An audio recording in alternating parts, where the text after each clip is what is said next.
രതീഷ്, ഈ കമ്പിയും തടികളും ഒക്കെ ഇങ്ങനെ കൂടിക്കിടക്കുന്നത് കൊണ്ട് തന്നെ, ബേസ്മെന്റ് ആയതുകൊണ്ട് തന്നെ മണ്ണ് മാറ്റുന്നതിന് വലിയ ബുദ്ധിമുട്ടുണ്ടല്ലേ?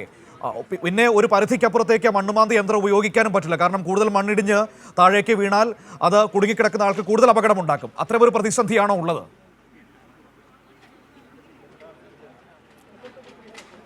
തീർച്ചയായും ആ പ്രതിസന്ധി തന്നെയാണ് ഇവിടെ രക്ഷാപ്രവർത്തനത്തിന് വിഘാതമായി നിൽക്കുന്നത്. ആളെ കണ്ടെത്തിയിട്ടുണ്ടെങ്കിലും പൂർണ്ണമായും അദ്ദേഹത്തെ പുറത്തേക്ക് എടുക്കാൻ കഴിയുന്ന ഒരു സാഹചര്യത്തിലേക്ക് വന്നിട്ടില്ല. കമ്പികളുണ്ട്, കോൺക്രീറ്റ് ഉണ്ട്, ബേസ്മെൻ്റ് കോൺക്രീറ്റാണ് നടന്നത്. അതുകൊണ്ട് തന്നെ വലിയ കനം കൂടിയ കമ്പികളൊക്കെ ഉപയോഗിച്ച് നടത്തിയ കോൺക്രീറ്റാണ്. അത് മാറ്റിയെടുക്കുക അത്ര എളുപ്പമല്ല, അതുകൊണ്ടാണ് ഇത്ര വൈകിയത്. എന്തായാലും അത് പൂർണ്ണമായും മുറിച്ച് മാറ്റുന്നതടക്കമുള്ള കാര്യങ്ങളിലേക്ക് ഇപ്പോൾ മണ്ണുമാന്തി യന്ത്രം ഉപയോഗിച്ച് ആ രക്ഷാപ്രവർത്തനം ഇപ്പോഴും പുരോഗമിക്കുകയാണ്. അന്തിമഘട്ടത്തിലെത്തി എന്ന് തന്നെ നമുക്ക് പറയാം. 11 മണിയോടുകൂടിയാണ് അപകടം ഉണ്ടാകുന്നത്. വലിയ തോതിൽ മണ്ണിടിഞ്ഞ് വീഴുന്ന സാഹചര്യമുണ്ടായി. കെട്ടിടം നിർമ്മിക്കുന്നതിനോട് ചേർന്ന് യാതൊരു സുരക്ഷാ മാർഗവും മുൻകരുതലും എടുക്കാതെ തുടങ്ങിയ ഒരു ജോലി അത് ഇത്തരത്തിലുള്ള വലിയൊരു അപകടത്തിലേക്ക് ചെന്ന് എത്തുകയായിരുന്നു. അതിൻ്റെ അടിസ്ഥാനത്തിലാണ് 3 ആളുകൾ, ഇന്ന് ഞായറാഴ്ചയായതിനാൽ 3 തൊഴിലാളികളാണ് ഈ അപകടം നടക്കുന്ന ഘട്ടത്തിൽ ഇവിടെ ജോലിയിലുണ്ടായിരുന്നത്. അവർ 3 പേരും ഈ മണ്ണിനടിയിൽ കുടുങ്ങിപ്പോകുന്ന സാഹചര്യമുണ്ടായി. 2 പേരെ രക്ഷപ്പെടുത്താൻ കഴിഞ്ഞു. അവരുടെ പരിക്കത്ര ഗുരുതരമല്ല എന്നാണ് നമുക്ക് മനസ്സിലാക്കാൻ കഴിയുന്നത്. എന്തായാലും അവർ 2 പേരും പശ്ചിമ ബംഗാൾ സ്വദേശികളാണ്. ആബേൽ അലക്സ് എന്നാണ് അവരുടെ പേര്. ഈ 2 ആളുകൾ നൽകിയ വിവരത്തിൻ്റെ കൂടി അടിസ്ഥാനത്തിലാണ് 3-മൊരാൾ ഉണ്ട് എന്ന് മനസ്സിലാവുകയും രക്ഷാപ്രവർത്തനം വേഗത്തിൽ തന്നെ ആരംഭിക്കുകയും ചെയ്തത്. എന്നാൽ നേരത്തെ ഞാൻ സൂചിപ്പിച്ച പോലെ തന്നെ മനുഷ്യസാധ്യമായ ഒരു രക്ഷാപ്രവർത്തനമായിരുന്നില്ല. കാരണം അദ്ദേഹത്തെ പുറത്തേക്ക് എത്തിച്ചു ലതീഷ്, നമ്മളത് കാണുകയാണ്.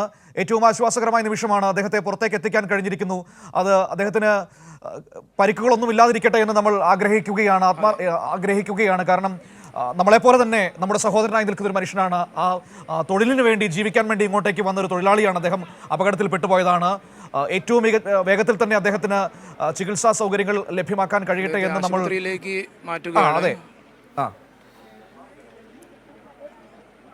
ആശുപത്രിയിലേക്ക് മാറ്റുകയാണ്. അതിനുള്ള ആംബുലൻസ് സൗകര്യങ്ങളെല്ലാം ഇവിടെ നേരത്തെ തന്നെ ഒരുക്കിയിരുന്നു. അല്പസമയം മുമ്പ് മാത്രമാണ് പുറത്തെത്തിക്കാൻ കഴിഞ്ഞത്. 2 മണിക്കൂർ അദ്ദേഹം മണ്ണിനടിയിൽ കിടക്കുന്ന അകപ്പെട്ടു പോയ ഒരു സാഹചര്യം കൂടിയുണ്ട്. എന്തായാലും ആശുപത്രിയിലേക്ക് മാറ്റിയ ശേഷം ആയിരിക്കും അദ്ദേഹത്തിൻ്റെ ആരോഗ്യനില സംബന്ധിച്ച ഒരു തീരുമാനം നമുക്ക് പറയാൻ കഴിയുക. എന്തായാലും 2 മണിക്കൂർ മണ്ണിനടിയിൽ കിടന്ന ഒരു തൊഴിലാളിയാണ് രക്ഷാപ്രവർത്തനത്തിന്റെ ഭാഗമായി ഒന്നും പറയാൻ കഴിയില്ല. കാരണം 2 മണിക്കൂർ മണ്ണിനടിയിൽ, ലതീഷ് പറഞ്ഞ പോലെ 2 മണിക്കൂർ മണ്ണിനടിയിൽ കുടുങ്ങിക്കിടക്കുകയായിരുന്നു. നമ്മുടെ നാട്ടിലേക്ക് തൊഴിൽ തേടിയെത്തിയ ആ മനുഷ്യൻ ജീവനോടെ തിരികെ കിട്ടട്ടെ എന്ന് കരുതാൻ മാത്രമേ ഈ ഘട്ടത്തിൽ നമുക്ക് പറ്റുകയുള്ളൂ. കാരണം 2 മണിക്കൂർ ആ മണ്ണിനടിയിൽ കുടുങ്ങിപ്പോയിരുന്നു. 3 പേരുണ്ടായിരുന്നു, അതിൽ 2 പേരെ രക്ഷപ്പെടുത്താൻ കഴിഞ്ഞിരുന്നു. പക്ഷേ ഇപ്പോൾ ഏറ്റവും ഒടുവിലുണ്ടായിരുന്ന ആളെ കൂടി പുറത്തേക്ക് എത്തിച്ചിരിക്കുകയാണ്. മറ്റു കാര്യങ്ങളൊന്നും ഇപ്പോൾ നമുക്ക് മനസ്സിലാക്കാൻ പറ്റുന്നില്ല. അദ്ദേഹത്തെ ആശുപത്രിയിലേക്ക് മാറ്റുകയാണ്. ആംബുലൻസിൽ വേഗത്തിൽ കൊണ്ടുപോകുന്നതാണ് ഇപ്പോൾ നമുക്ക് കാണാൻ വേണ്ടി കഴിയുന്നത്. ഏതായാലും ഒരുപാട് ശ്രമം, 2 മണിക്കൂറോളം എടുത്ത രക്ഷാപ്രവർത്തനത്തിന് ഒടുവിലാണ് ആ 3 പേരെയും ഇപ്പോൾ പുറത്തേക്ക് എത്തിച്ചിരിക്കുന്നത്. 2 പേർക്ക് ആദ്യം രക്ഷപ്പെടുത്തി, 2 പേർക്ക് കാര്യമായ പ്രശ്നങ്ങളില്ല എന്ന് വേണം നമുക്ക് മനസ്സിലാക്കാൻ. ലതീഷ്,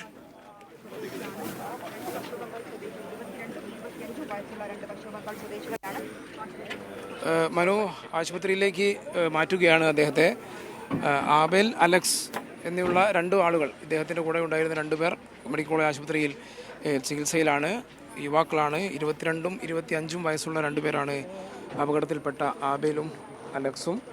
അദ്ദേഹത്തിൻ്റെ പേര് നമുക്ക് ലഭ്യമാകേണ്ടതുണ്ട്. എന്തായാലും ആബേലും അലക്സും നൽകിയ വിവരത്തിൻ്റെ അടിസ്ഥാനത്തിലാണ് 3-മൊരാൾ കൂടി ഇവിടെ കുടുങ്ങിക്കിടക്കുന്നുണ്ട് എന്നുള്ള വിവരം നാട്ടുകാർക്ക്. ലതീഷ്, അദ്ദേഹം മരണപ്പെട്ടു എന്ന തരത്തിലുള്ള ഒരു റിപ്പോർട്ടുകളൊക്കെയാണ് ഇപ്പോൾ ലഭിച്ചുകൊണ്ടിരിക്കുന്നത്. കാരണം ഈ പറഞ്ഞതുപോലെ വെള്ളത്തുണിയിട്ട് മൂടിയാണ് അദ്ദേഹത്തെ പുറത്തേക്ക് എത്തിച്ചത്.